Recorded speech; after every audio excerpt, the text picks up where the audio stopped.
За засгийн газар сангийн яамаа тэгэхээр их хурлын гишүүдэд за улсын их хурлд энэ худал мэдээллийг ингэж оруулж ирэх хэрэггүй гэж би бодож байна. Тэгэхээр яг үнэн яг аж ахуйн нэгжийн орлогын албан татвар би төлдөг болсон байх гэж яг ботсон байхгүй. Энэ дээр бол ингэж бичсэн байна. Тэгэхээр төлдгөө юмыг төлдөг гэж улсын их хурлд ийм худал мэдээлэл дахиж битээ оруулж ирээрэй гэж ингэж хэлье.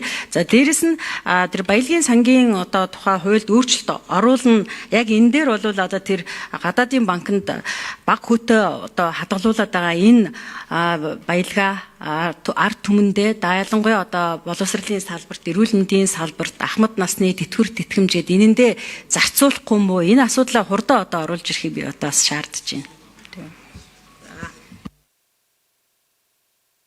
Ажлын хэсгийн 5 номер Энхвэр сайд.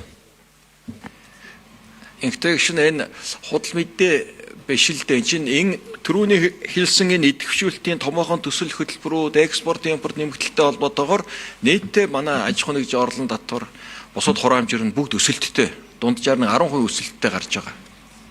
Тэгэхээр 26 оны эхний одоо 1-р үйлрэл ихэл 25 оноосоо бид нар өсөлттэй л яваад байгаа. Олдог орлогоо бид нар олоод аж ахуйн нэгжүүд нь төлдөг татвар дандаа нэг өсөлттэй л явж байгаа. Тэгээд тэр ерөнхий утгаараа хэлсэн гэж та ойлгоорой. За.